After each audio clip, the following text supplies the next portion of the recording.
Karen, she's so spooky. Paranormal Karen, funny too. Paranormal Karen, she's so spooky. Oh, and did I mention she's funny too? Yeah, cha-cha-cha. Hey, everybody. Welcome to Paranormal Karen. As you know, I'm moving, so this is coming out February 25th. I am somewhere in the United States right now driving, or Cincinnati, doing a gig, which, by the way, if you go to Dry Bar Comedy, you can find out about my gig that is right outside Cincinnati. Also, I got dates in Vegas and in Zany's in Chicago, Zany's Halloween. We'll talk about it later. Don't forget my Patreon. We're having a blast over there. Okay, so today is very exciting for me. I was on the Meow podcast with my friend Andrea, where I met Seraphina Blackman, and man alive, did she explode my head. Seraphina, welcome to the show. How are you? I am doing great. I'm so happy that I've just managed to copy your accent. And well, let's start at the beginning. And then, folks, this is I had such a good time on you guys' podcast, and there's so much information that needs to come across today. If anybody didn't hear your podcast, we got to get it over here. We're talking Fae, folks. But first of all, Seraphina, to give me your background. Where are you from? Where are you now? Anything where stalking can begin. Okay. So I am a recovering painfully shy person who is just now telling the world about myself. Yay. Over the last the last 8 months. I was born on the island of Trinidad and Tobago. A lot of people think I'm from Trinidad, Colorado, but it's actually an island. And my family settled here from all over the world. Like, I am probably the most mixed person on the planet, because my family come from every ethnic, religious, and cultural background, and they've settled here. I was educated in the UK because that's where my family is from. Hence, you can see a little bit of the accent that still hasn't faded. That's not Colorado. I'm back in the Caribbean. Yeah, I'm back in the Caribbean and reconnecting with my Caribbean ancestry. So that's my biological background. While I was in the UK, I was discovered by a bunch of witches who educated me on my witch family heritage. Wow. Sorry about that. That's okay. I can always pause if we need to. Which is extensive.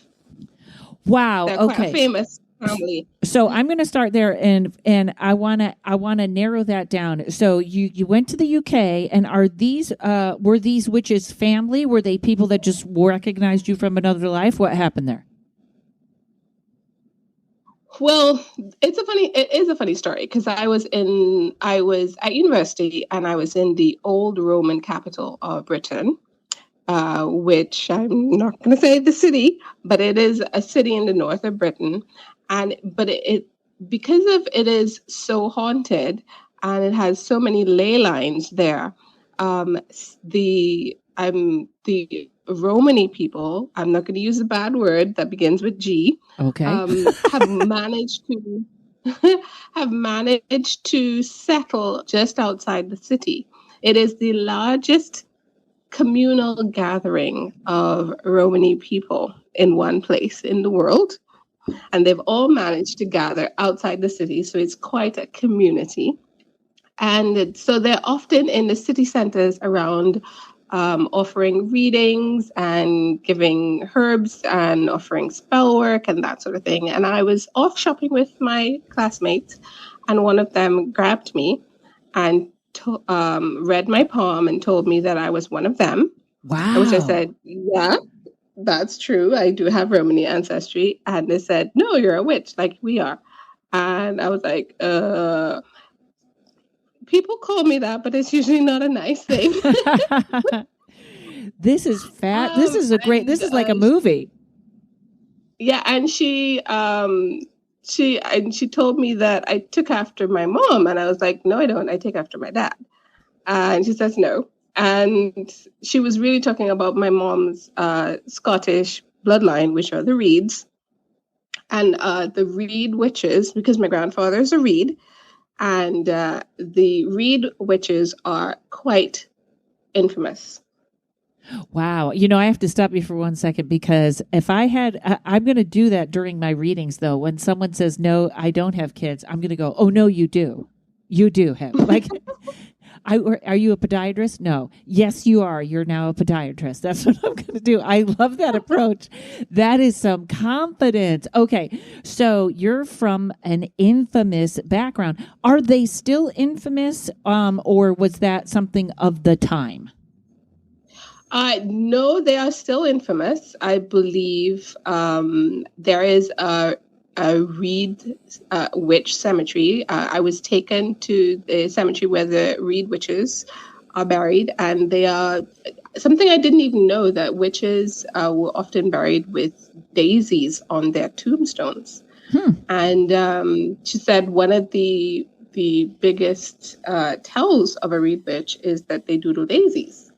And when you say Reed witch, what does that mean? Is that your Reed, last name? Meaning the last name, the name of Clan Reed. Reed, the clan of Reed, the Reed clan. Got it. Okay. Scotland.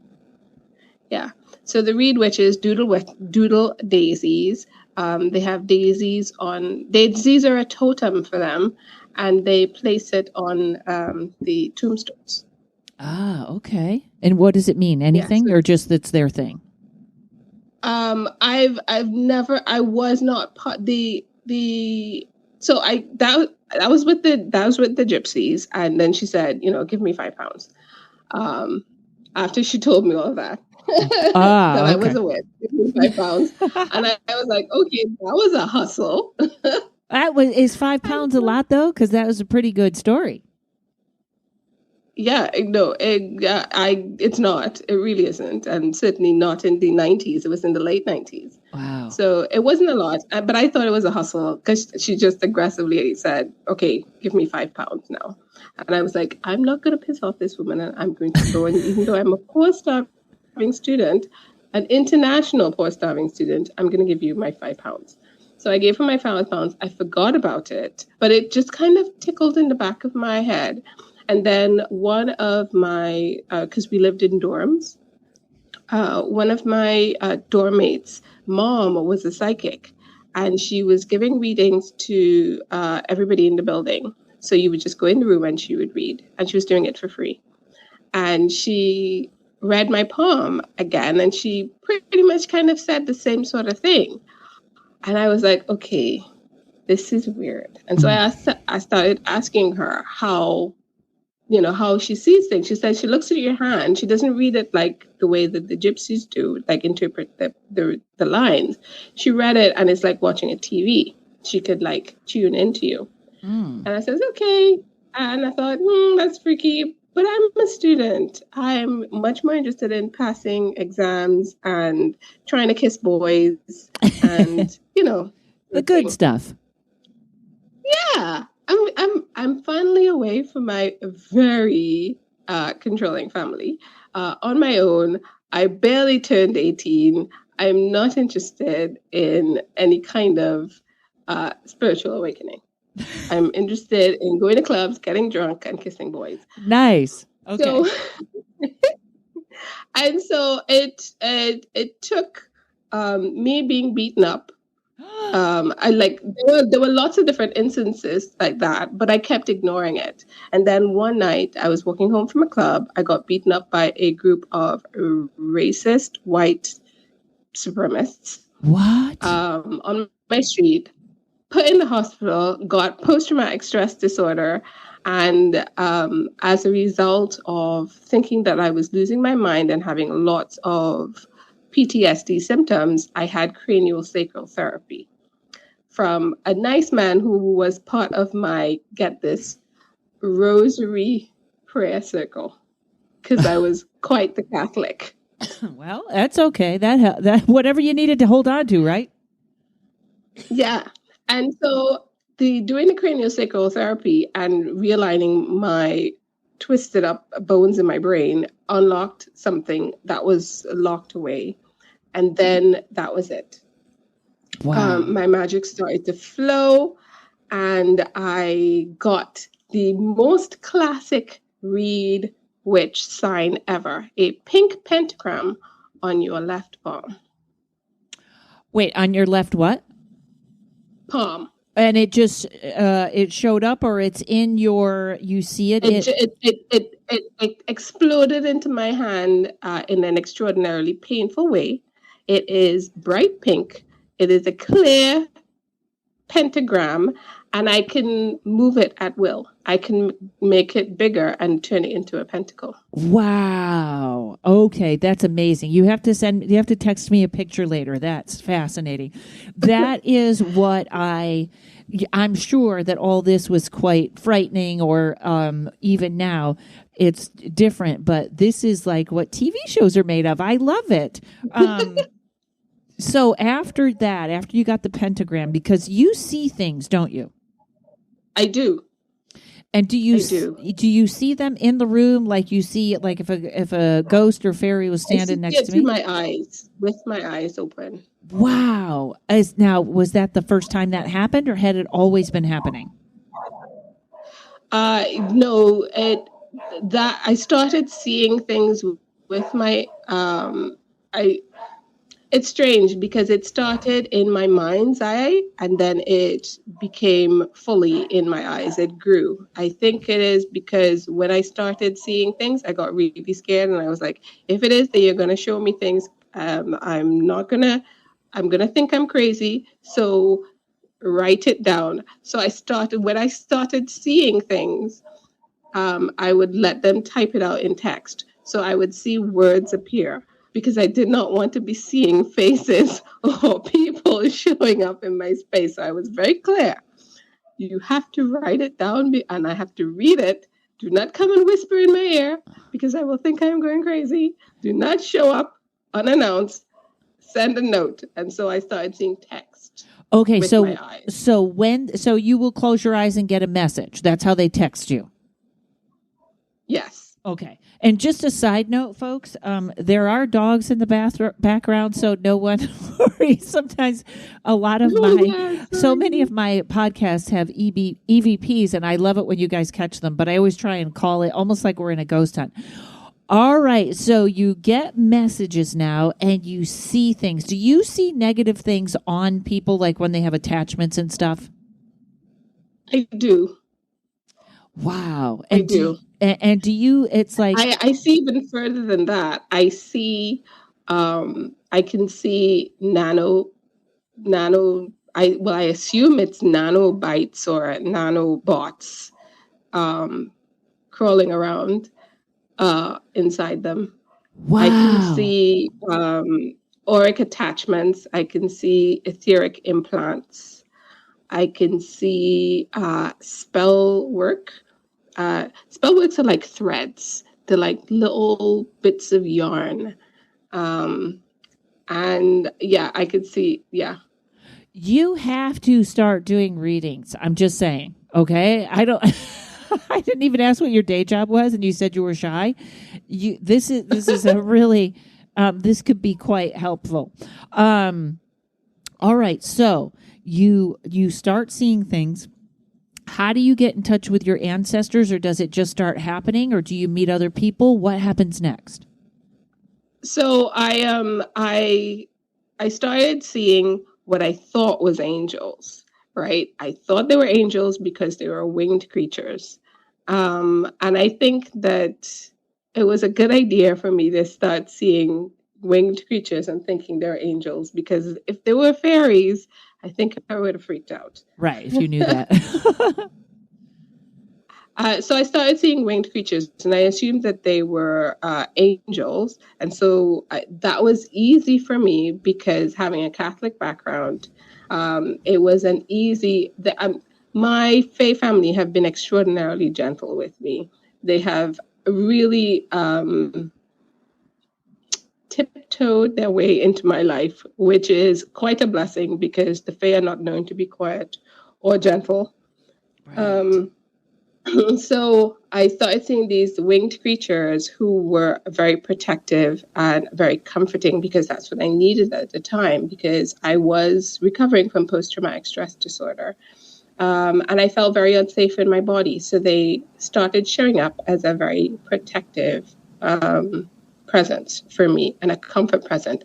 The thing is that at the time I thought that this was normal, that they would have masks. But I realized with a lot of people that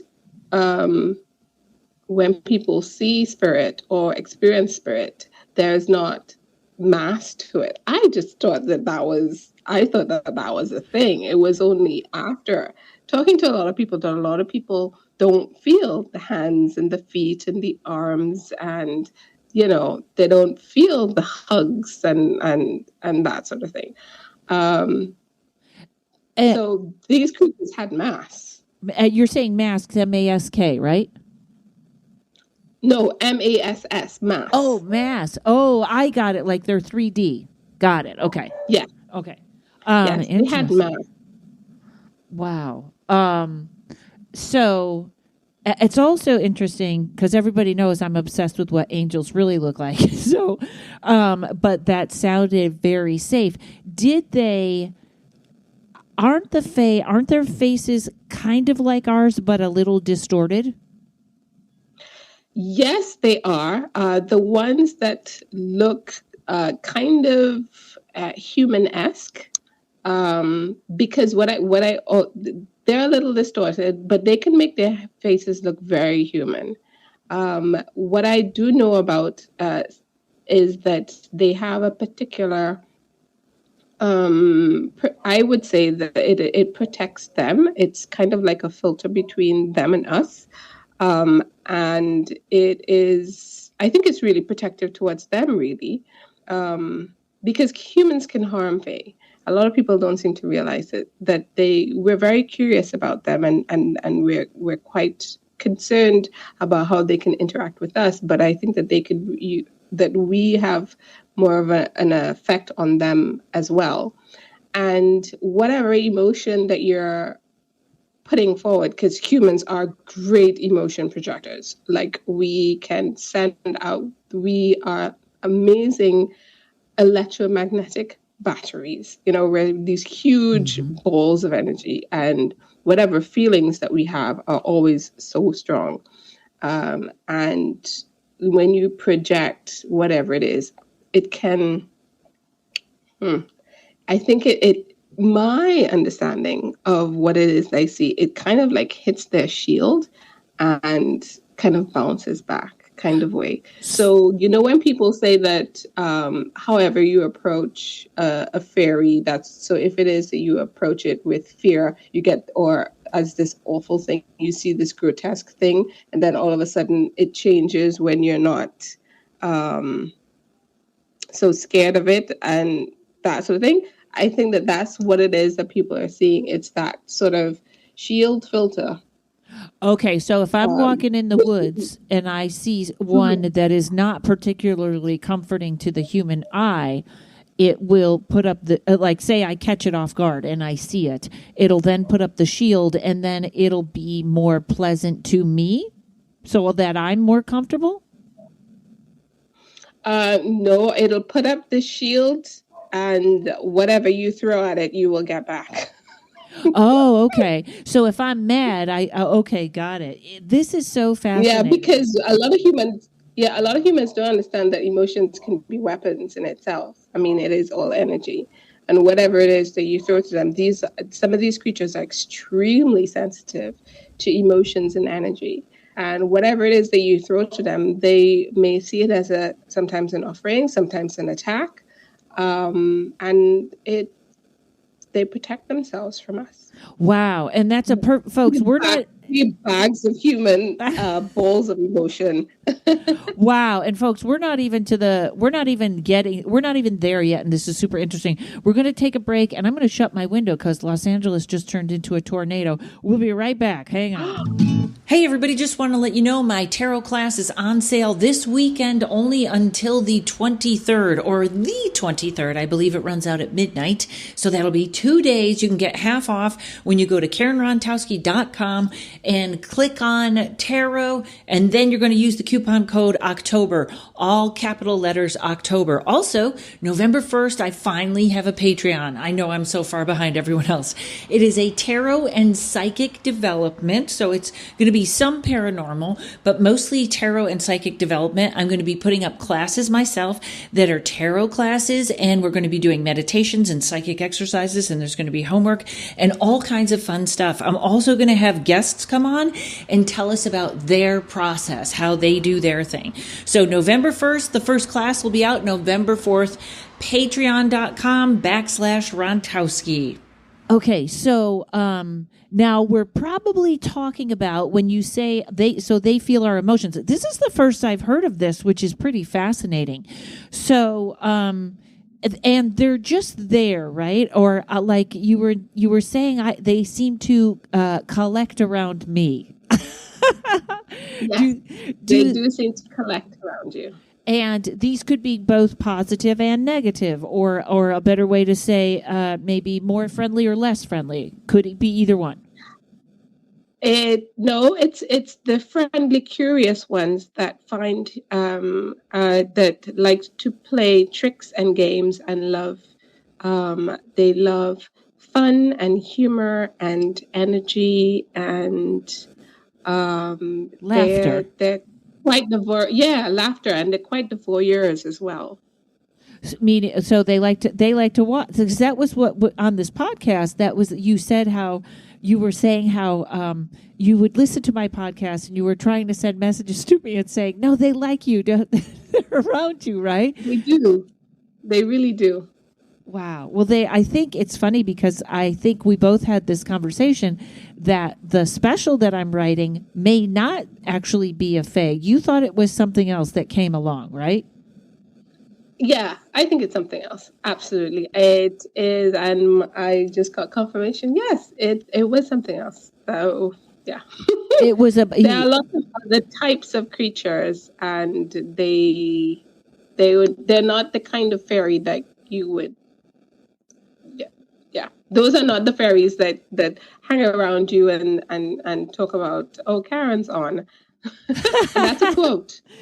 Oh, well, this is great. Okay, so I'm going to dig in a couple of questions because we're getting the background now about how this blew my mind, because I've told everybody knows I had a kitchen witch on, and when she asked me what I ate, she was like, "You're really a fairy." And then someone else was reading for me and was like, "You work with the fairies?" So there's all this confirmation that comes out of nowhere that what, like you said, they like me or they're a part of me. But in fact, you added a whole nother segment to my special when you said we did the spell wrong, which is why something else came in and attached. And when I sat down, after we had our last conversation, I sat down and in my mind I said, like, this special that I'm doing, people are going to think I'm crazy. Like paranormal people are going to be like, everything she said, I get it. And other people are going to be like, what? And I said in my mind, I said, should I not say this is a fae? Should I say this is something else? And I literally felt this wave of, oh no, say it's us. Say it's us. Like we want to be in the show. Like we're Lucille Ball. We want to be in the show.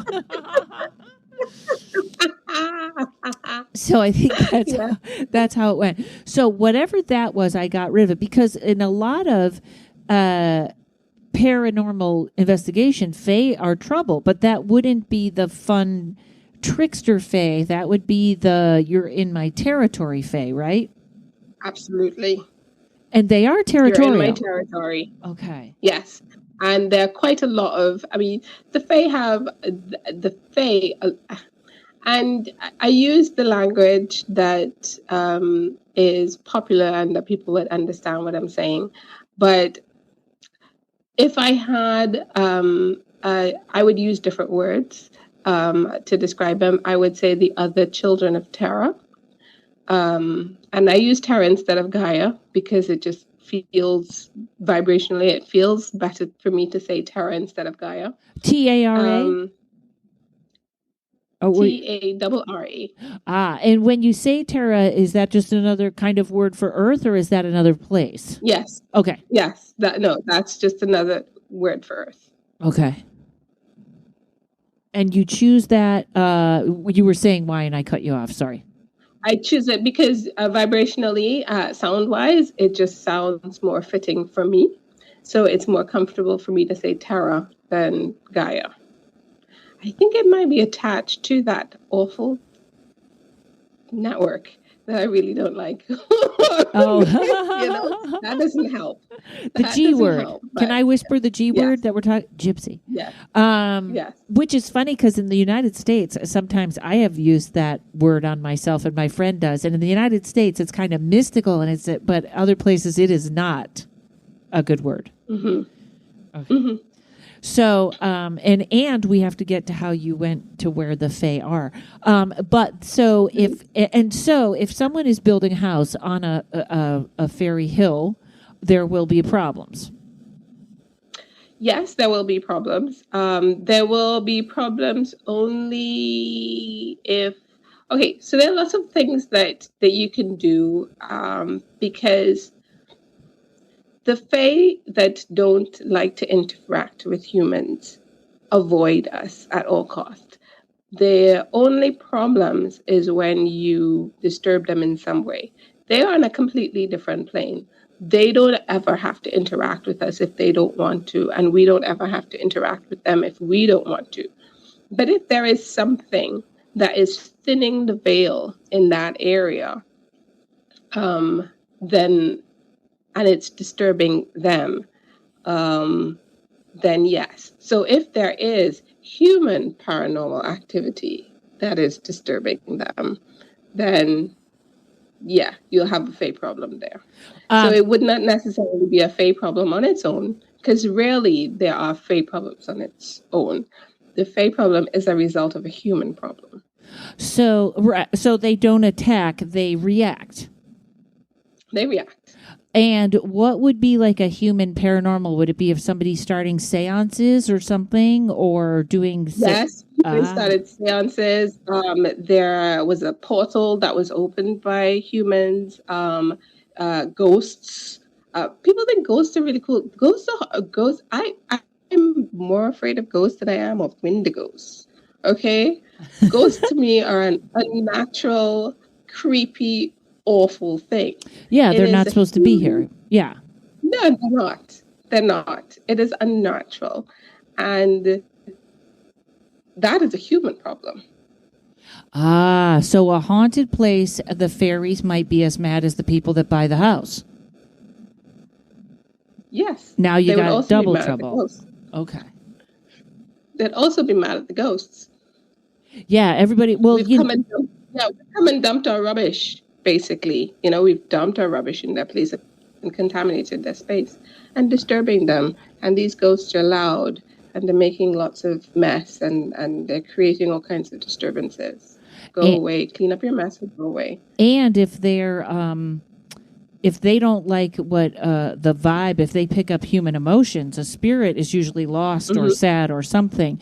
There's very few. That is something people don't realize with hauntings is that's a lower vibration. That's going low. Weird leap.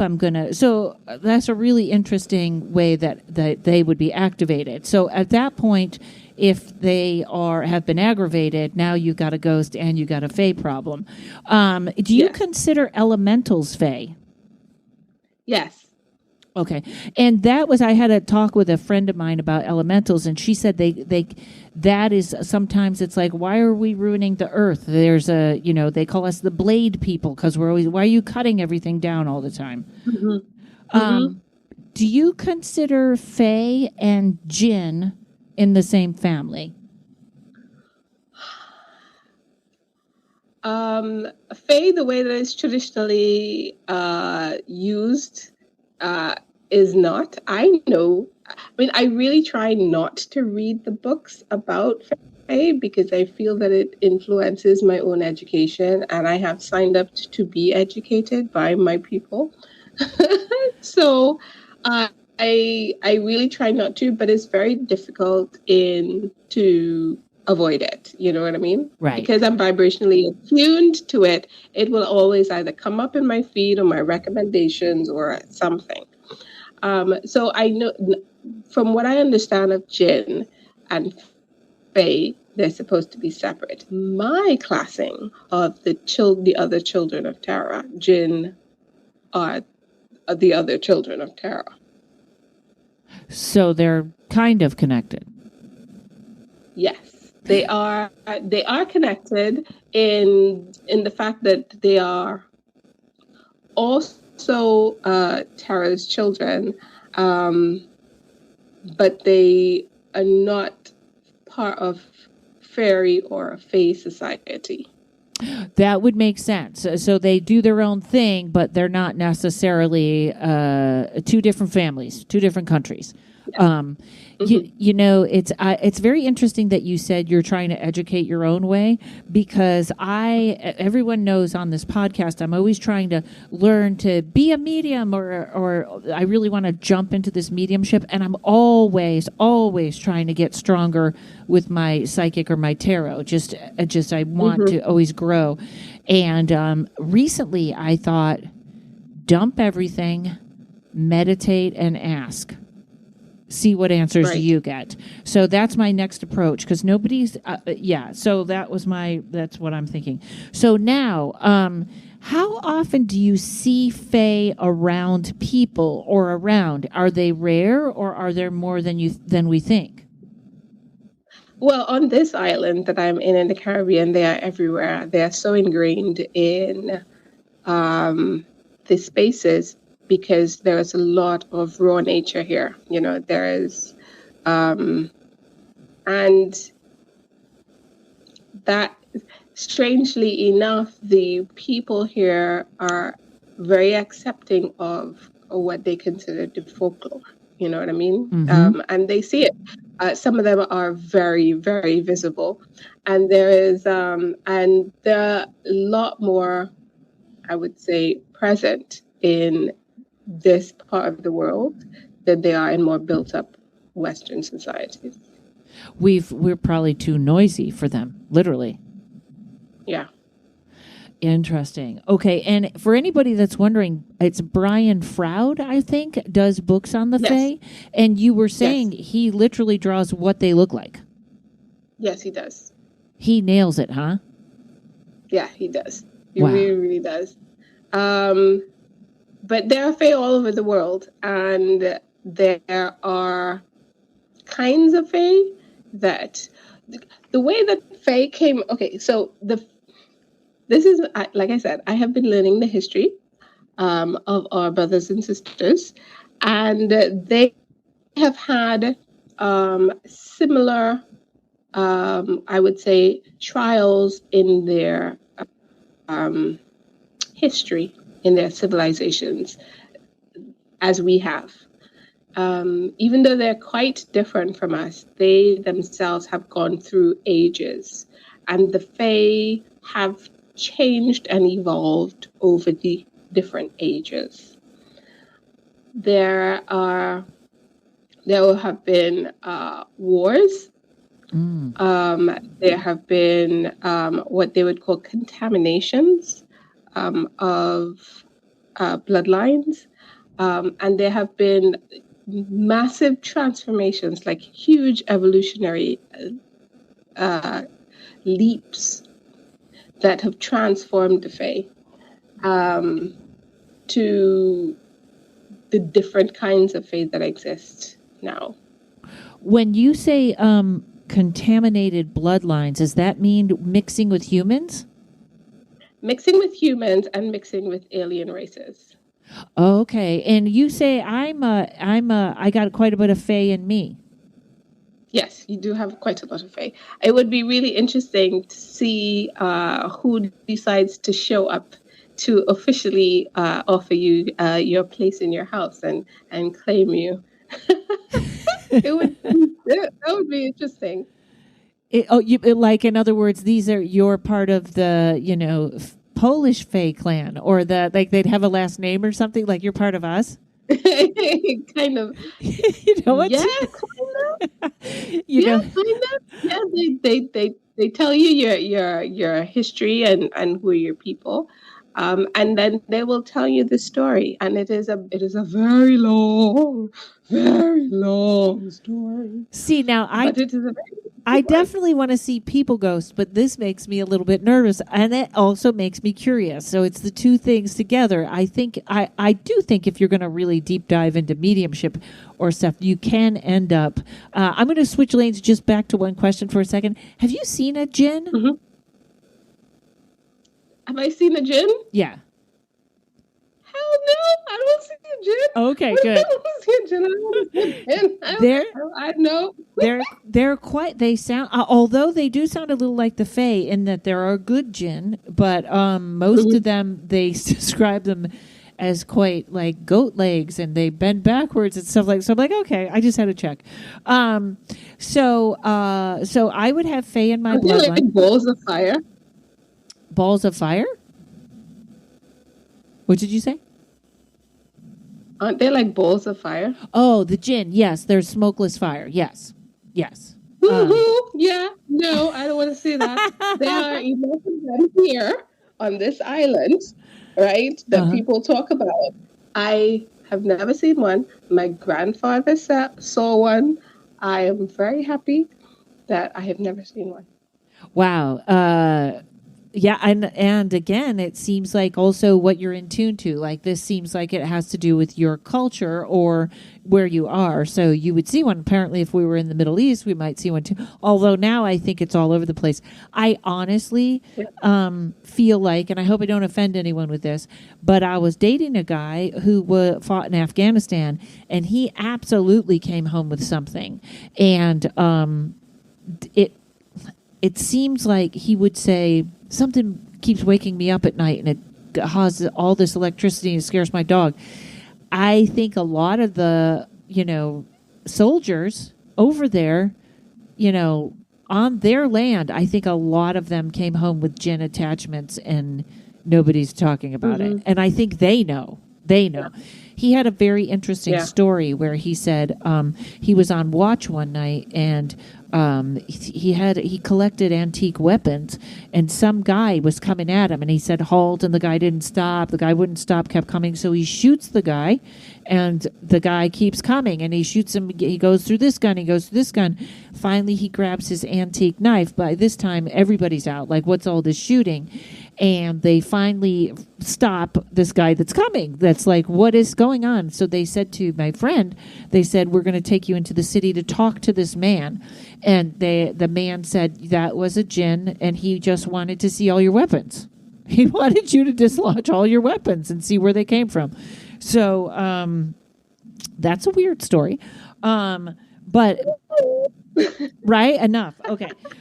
You know what's funny when you say that my clan of Fae, like, for them to come talk to me, it's very funny because there's a part of me that's like, whenever someone says, you know who you look like, it's never a compliment. When someone says, you know who you remind me of, never ask who, because it's always like you go, oh, that's awful. I don't look like B. Arthur. What are you doing?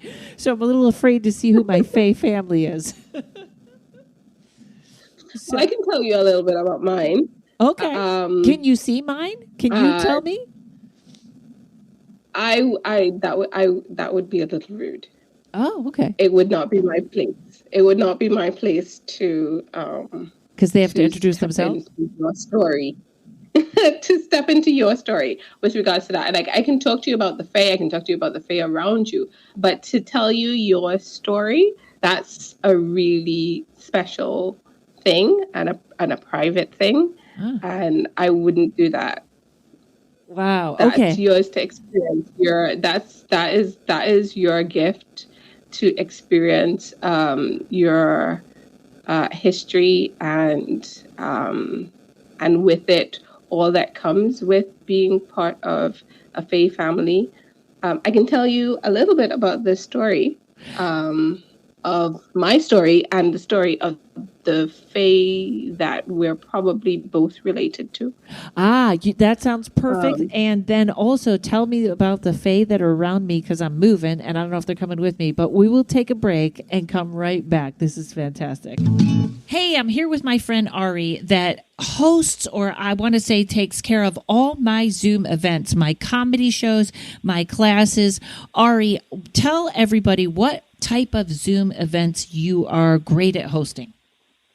Yeah, so I really take care of any kind of Zoom event, from a virtual camp to lecture series, cooking classes, celebrations like weddings or bar and bat mitzvahs, really anything. And to me, it just looks like you make my life easier. I just have to click on and talk, which is beautiful.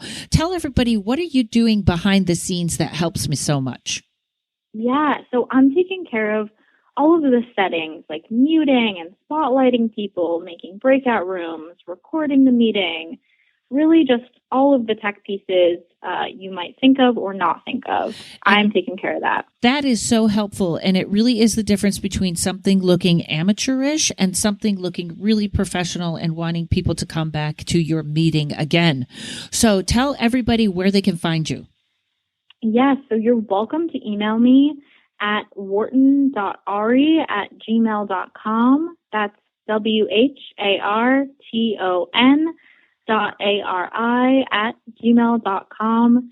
And you're welcome to email me with any questions and find out how we can work together. And your rates are so reasonable, it's crazy. So everybody, wharton.ari@gmail. I'm going to try and have it in the show notes. If you can't find her or you don't know how to rewind the podcast, just email. I'll get you connected. Thanks, Ari. Thanks, Karen.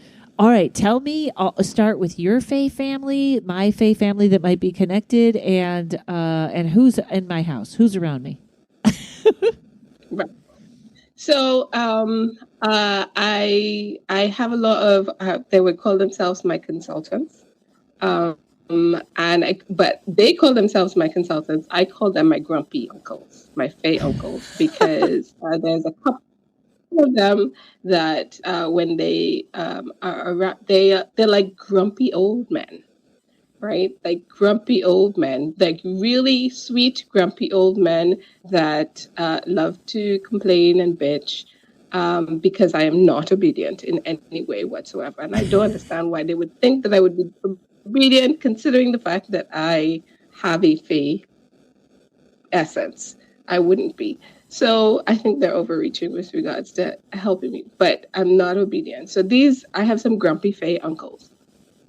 And they are really, the role that they have in my life is really for guidance and to reinforce my sense of family.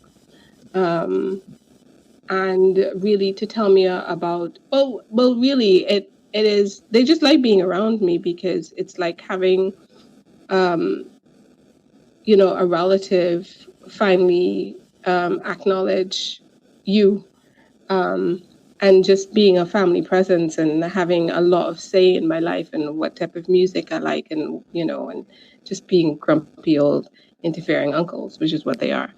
But then there is the Lord, and he is Lord Evander. That was the name that he gave me, and he is a Fae Lord. He is the head of the house. And when I say the head of the house, the Fae don't necessarily have a hierarchical structure in the way that we have hierarchical structure. They have honors that have been given to other Fae because of their service and because of the responsibility that they hold. Now, he is lovely and beautiful and very scary and extraordinarily serious and playful and everything that you would think a Fae Lord would be. In addition to being physically beautiful, I would tell you physically, he is quite lean, quite tall, very human-like looking, but not quite. he has the perfect golden ratio in everything, I would say, because he's extremely symmetrical. But the most prominent feature about him is his eyes, which are kind of like mood rings because they kind of change based on, I guess, his mood and his spirit at the time. I actually love that idea. I think as humans, if we had eyes like mood rings, that would be totally cool. Mm-hmm. He is a great presence in my life, and I feel what I could only say as unconditional love from him. When you say he's scary, just you mean he's so powerful that if he turned, it would be scary. He's scary because I suspect he's done extraordinarily scary things in the past, and I intend to piss him off like all the time, and I go for being that annoying child person that really just irritates him, because I get a lot of fun out of it. But I would not really cross the line. Yeah. Yeah, I would not. I would not. It's interesting. I have a meditation, and I thought there's someone that I see often that I wondered. I always thought it was an Orion. I always thought it was an alien. And it's a man who looks long face, very long face, blonde. Not really into blondes, but he's blonde. And he seems like a partner of mine of some sort. Like, and this is really crazy, but we're already in Feyland, so it's almost like if I was to meet someone that didn't look like him. What are the eyes? What was that? Oh dear, were we connect the connection? What was that? I'm sorry. Did I lose you? Oh, we lost the connection there for a minute. Oh, there. Okay. There, we're back. That was weird because I was like, are you talking to him now? Okay, we're back, right? Oops. Okay, I paused that for a minute. We disconnected for a second, which was a very weird place to disconnect, I have to say. Don't you think? I think it was. So this is the guy I see in my meditation, because I see when I do a really serious, like higher self meditation, I see myself on top of a pyramid, and it is my pyramid. And the reason that I like it is because nothing can come up without me seeing. It's almost like a safety thing.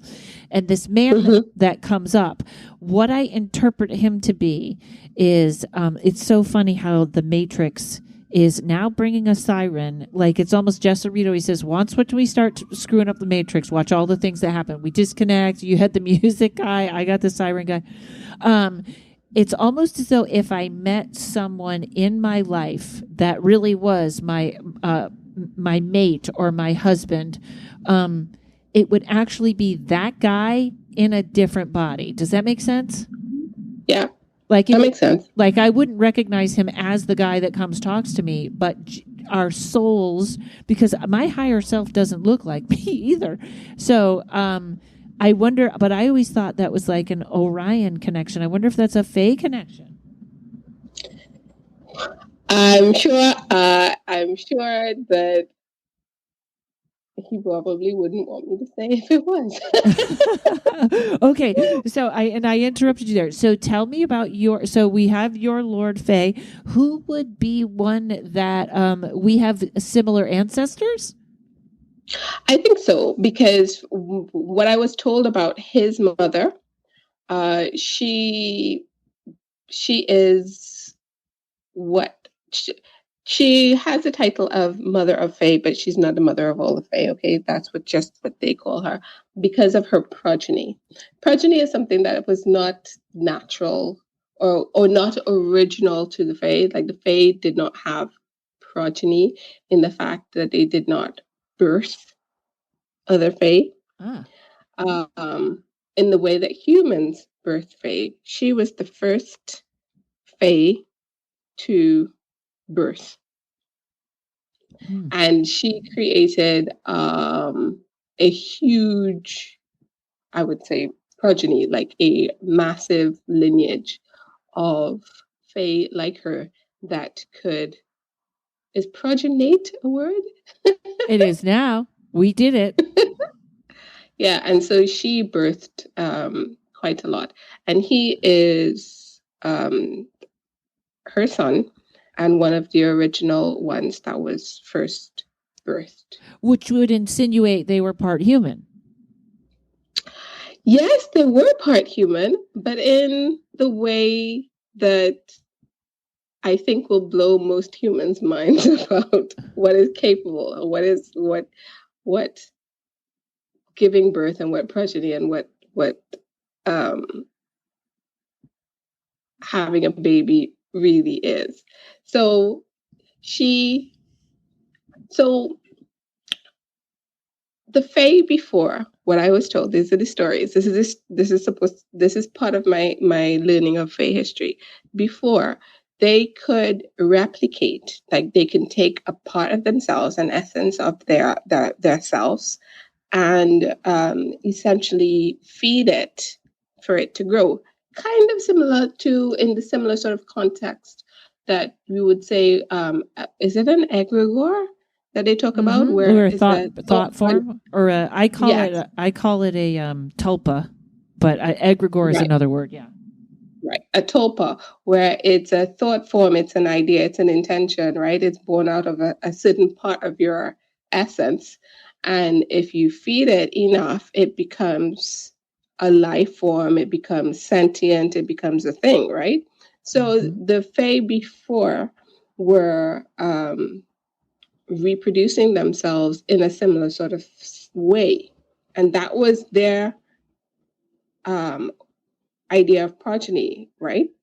Mm-hmm. Also, in terms of like the elementals, the need or the space in creation became available, or that there was a need for it, or a desire for it, and they came into being, right?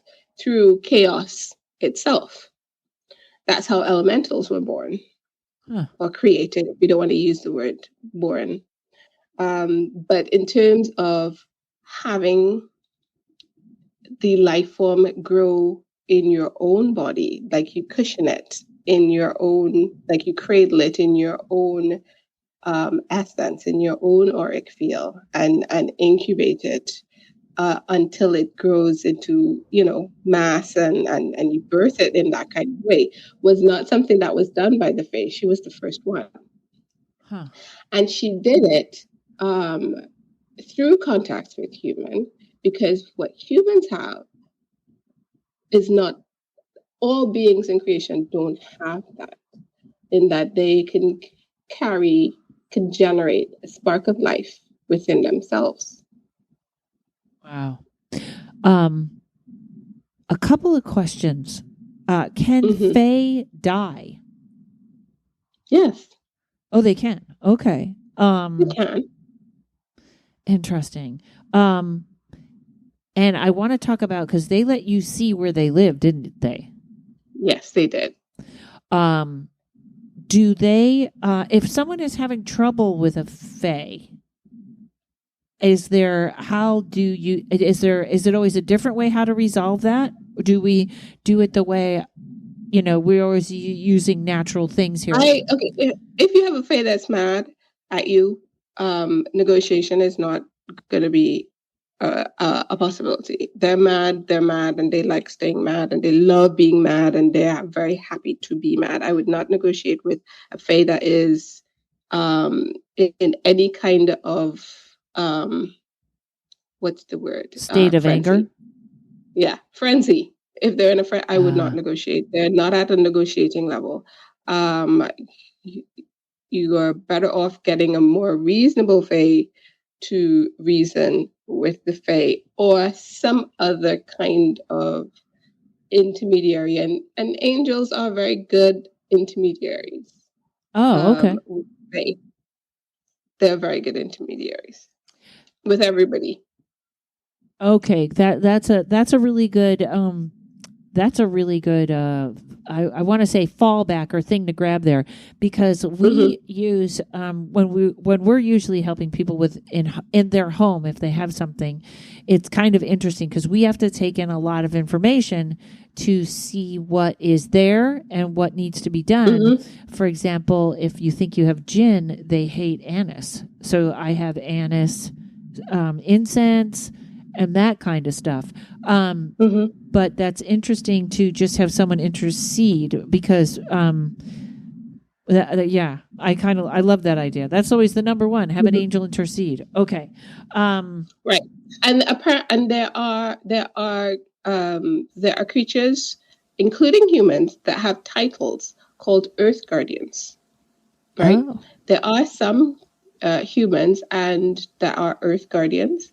And they tend to be Native Americans. Like the only Earth Guardians that I've met that were human are Native Americans. Well, I should take that back. We're indigenous people. The two that I met were Native Americans, but I assumed that there would be indigenous people from all over the world. I have to say that because, Karen, your podcast is global, so it would be people from all over the world. Yes.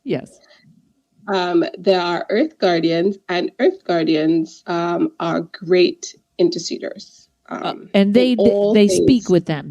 I would go to them and they would say, so and so is mad because this happened. You got to move your car or something. Yes. Okay. Fascinating. Now every apartment has a fae, doesn't it? Every house has a fae, or would those be like brownies or elves or something different?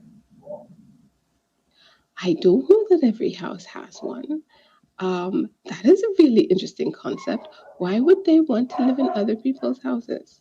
That was, I think it was Chris Penzak, and he was talking about how every house has he called it a spirit. He may not have said a fae, but he just said everyone kind of has it. Maybe that's more of a vibe or something. I know that, I know the stories of some people have a brownie in their house, and that brownie will actually like fold the laundry and stuff and fix things up. But if you move anything, then it becomes so angry. It just like you can't move your furniture around, or that's not a good thing. Yeah, that's a fae problem. You have a fae problem. You have an infestation. Why are they interacting in your space without your permission?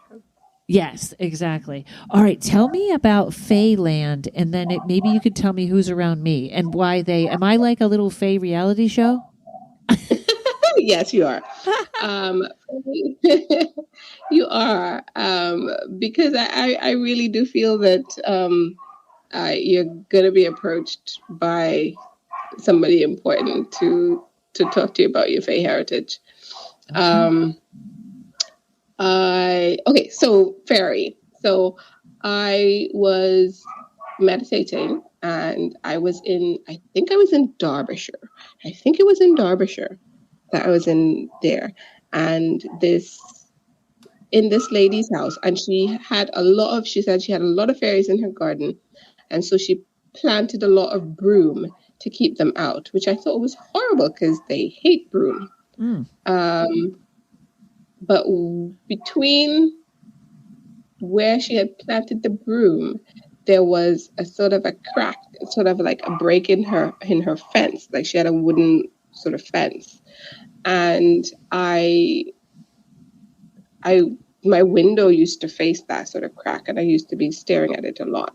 And just during meditation once, I was just found myself like, I did not physically in my 3D body walk over through the fence into a crack. Right. My presence, I would say, came out of my body. My spirit walked, and I was guided, but I didn't see who the guide was. I just knew that I had a guide, and they put a cloak over me and took me through the crack in the fence. And at the crack in the fence, there was this tall winged creature that I thought was an angel because it was a tall winged creature, right? I did not see the face. I just saw the huge wings and the fact that it was tall. So I just automatically, but I was not, because the hood was obstructing so much of my view, and I. Oops, someone's obstructing your connection. Okay, I'm going to pause. Okay, so I paused it, folks, because WhatsApp is not communicating. It's very interesting where we keep losing the connection. So you were saying where you were in Faye, they had the hood over you, so you couldn't see everything. I couldn't see everything, and so I walked through this crack in the fence. And I walked into an entirely different world that was beyond there. Now, beyond the fence was a housing estate. It was just an ordinary housing estate. In the back of the fence was a field. And then there were it was a huge housing estate in Derbyshire, right? Just out there on the outskirts of the city of Derby. It was nothing special.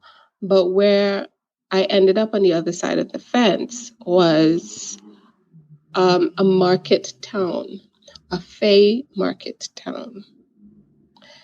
And where I was walking, it was cobble streets, and it was market day.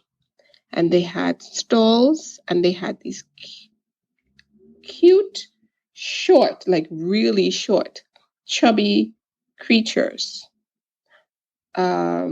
that were clearly not human. They were humanoid in the fact that they had all the things that humans have: 2 eyes, 1 nose, 1 mouth, a pair of ears, pair of hands, legs. But the way that the features were made, they looked humanoid. They looked like creatures and not in any way human. And there were these really short, chubby little thing, and it was market day, and they had their stalls, and people were there, and the women were dressed, and they had their little shopping trolleys, these little wheelie trolley things, and they were buying produce. I didn't look at what the produce was. I really was not interested in the produce. I was just kind of fascinated by the creatures themselves and where I was to actually look at what they were eating. Because a couple people have asked me, so what do they eat? And I was like, I really didn't look at No, you probably couldn't take your eyes off of them. And I recognized, okay, I'm in a completely different world. And then I got really self-conscious, and I felt the arm around me tighten because my anxiety level went up, because I thought that they would, at any moment, they would turn and see me. Mm-hmm. And I felt the reassuring hug on my, across my shoulders. So I immediately calmed sort of down, because nobody was noticing me. And so we continued to walk through the streets, and the market ended, and there were shop fronts. It was a market town, essentially. If you know what a market town means, a sort of the town, just sort of like a little country town where people come in to do their shopping. It's interesting. So they must have jobs. Was it sunny? Yeah, they had jobs because there were shop fronts. Yeah. Everybody must work there too. Did they? And the thing is that it was very the way that it was arranged was very similar to English country towns. Oh, interesting. Well, that seems like their thing. And again, Brian Froud. Look at Brian Froud. I had a case. In fact, the native paranormal investigators. I have to get them back on, because I did have a case where a gentleman was seeing all over the place little people, and he was part of had a little dementia. So there was he was in 2 worlds.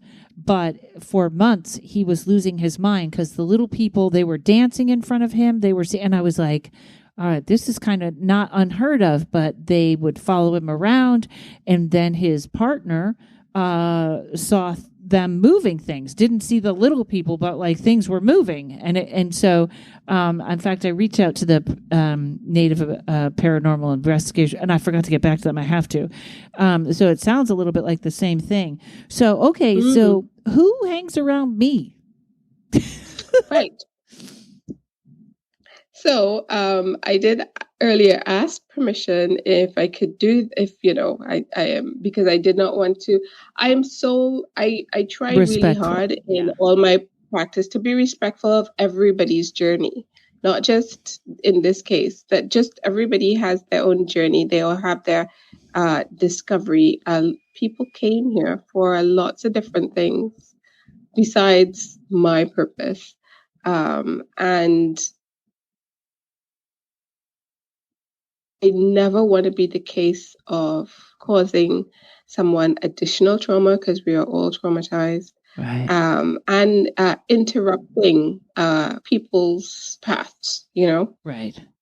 or at least taking away the joy of discovery from them on their own, because there's that too. So I'm so careful about what it is that I say, and when I say it, and who to. So I always try to ask permission first before, and I would say okay. So I kind of got permission to talk a little bit. Good, awesome. So there is somebody, like I said, there is somebody that wants to journey towards you, and I believe he is a very high, I would say high ranking. I would say that he is somebody who is very respected in the Fae community, who wants to journey towards you to talk to you about your Fae heritage and give you an offer. It was very clear about that. They want to make you an offer. That sounds scary. What that is, I don't know, but he seems sweet. Can you reject it? Can you reject an offer if it comes? Can you reject an offer if it comes, or no? Of course you can. Of course you can. Good. But of course you can. You can reject an order, and they will just bother you until they'll just keep sweetening the deal, so you don't have to accept it. But yeah, so it's more like I would say give you access to things that give you access.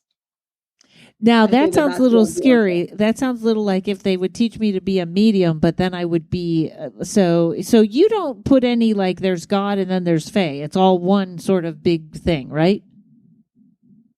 I didn't hear that. Oh, like I was going to say,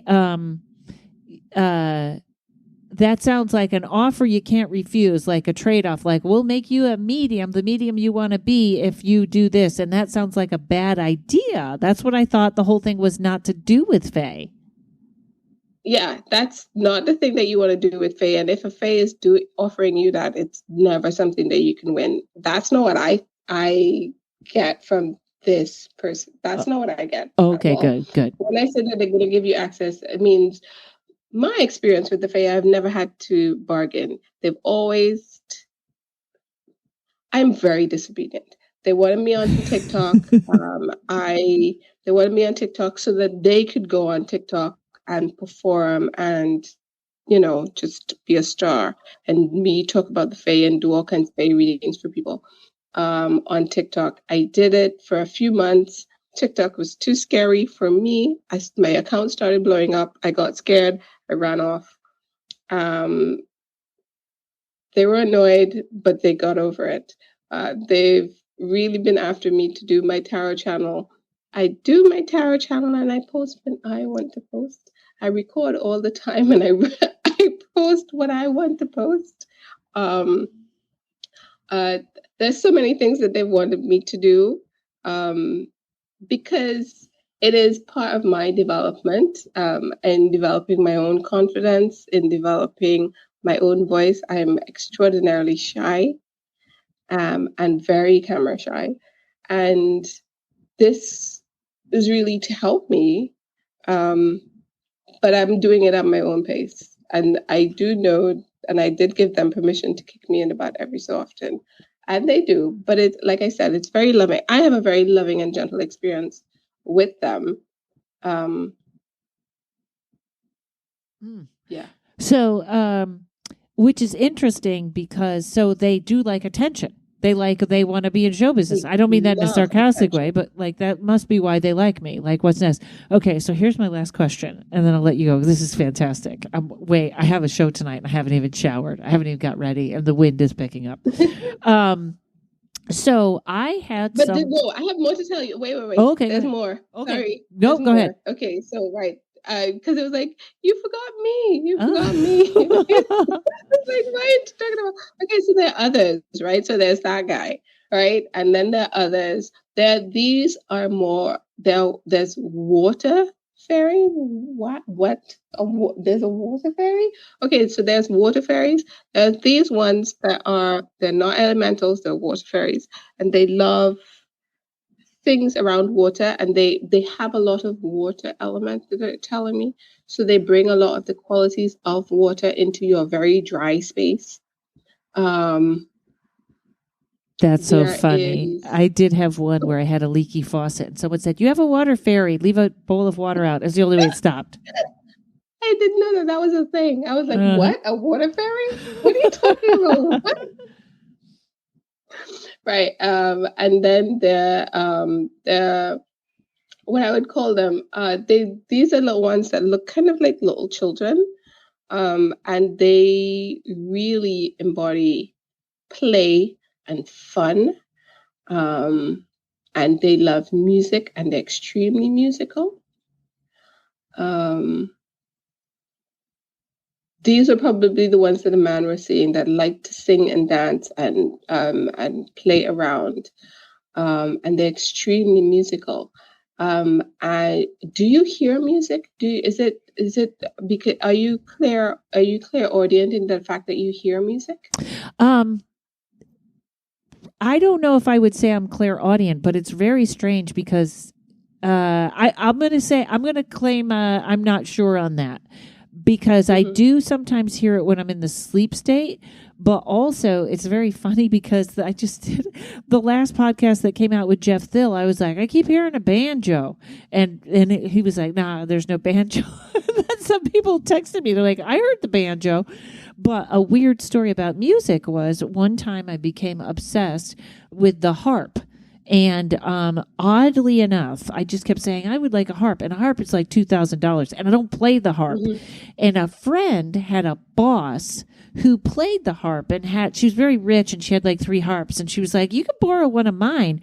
So I ended up giving it back because it got so hot in my apartment. They warp, and I wasn't going to warp this woman's harp.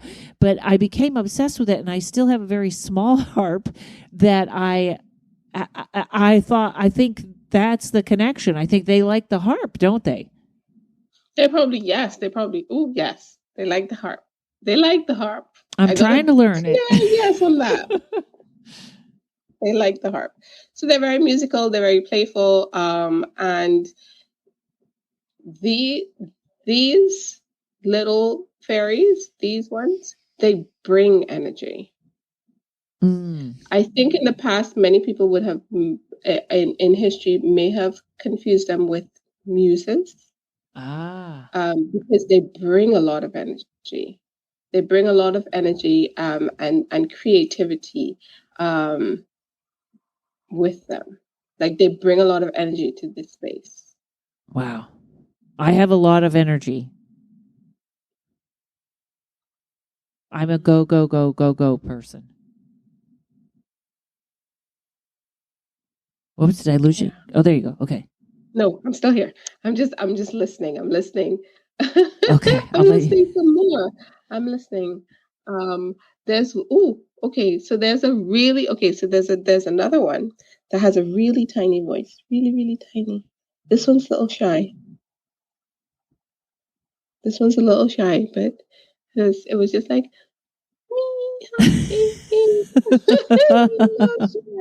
a little shy one. Oh gosh. Okay, so this is come forward. She's just happy to be there. Wow, I must be a good host. She's okay. And your phone broke up just a little bit. I think WhatsApp is going to make us lose. The Okay. energy. There, we're reconnected. The Okay, energy.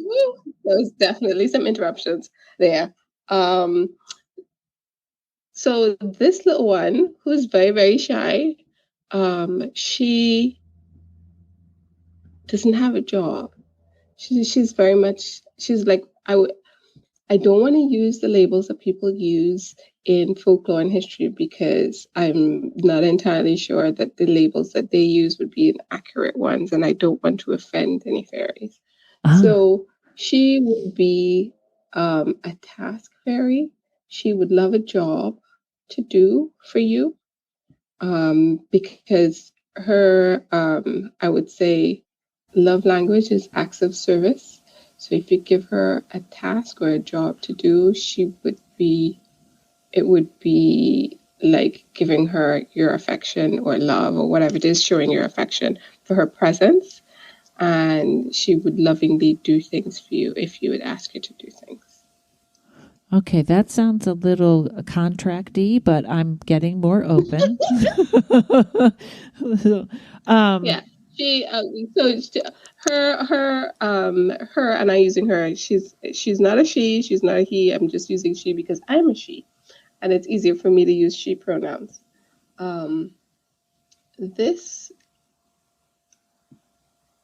She's very shy, and I think she's very shy because she doesn't have a job. She doesn't have a task, and she would like a more prominent place in your life is what she's saying. She'd like a more prominent place in your life.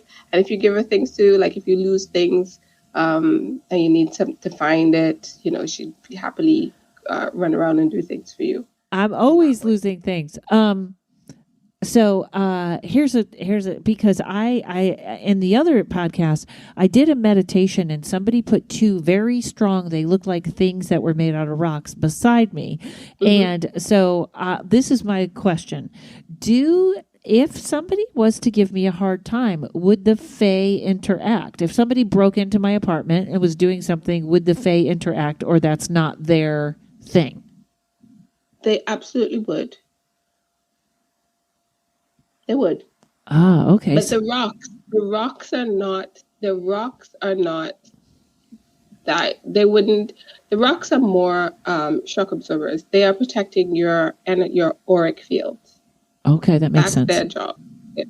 They are protecting your auric field from. They were given the task of particular frequencies, specifically, like because if you're going to task a fairy to do things that they were given a task by your people, and it was a very specific set of frequencies that they are supposed to block from reaching you. Interesting. That actually vibrates really well. That makes sense to me. Seraphina, you have to come back on because I know I'm going to get thousands of questions about Fae. This was fascinating and fabulous. Oh my God. Okay, so until you come out of your shy stage and come back out and start doing readings, which would be amazing. I do readings. I just do, and I have an acuity site. I have all of that stuff. But Andrea really gives me a kick in the butt to really promote it because it's all there. I just don't promote it. Tell us where it is. Sorry? Tell us where it is, because I know some people will want readings. Yes, I am doing readings now. I have a link tree, which is Linktree, Seraphina Fraggle, because Red Fraggle is my nickname. Okay. So it's Seraphina Fraggle. And spell Fraggle. Fraggle, yes, Fraggle. And you can find the link tree on my Instagram profile at Seraphina Blackman on Instagram. Okay, we'll do that. Oh my God, Seraphina, thank you so much for coming on. This was so exciting. And now I don't feel so alone in my apartment. No, you shouldn't be. You're not alone in your apartment. And they will move with me? They move with me? Definitely the water one. Okay. All right. Well, that was fantastic. I'm glad we got this. I'm glad WhatsApp let us get through it. Or whomever was standing too close to the phone. You are just a delight. I can't wait to have you back, and I will have a million fairy questions for you. I'm sure you're going to have a lot more stories too after this. Okay. If I tell Tommy, my demonologist, he'll be like, no. But I'm like, I'm just going to play it by ear and see what happens. So, okay. All right. Thank you, my dear. Thank you, everybody, for listening. Thanks to Mike at Uno Rising Media. Everybody, I hope to see you on the road. I should be on my way to upstate New York. So hopefully I'll have more shows to post. Have a great week.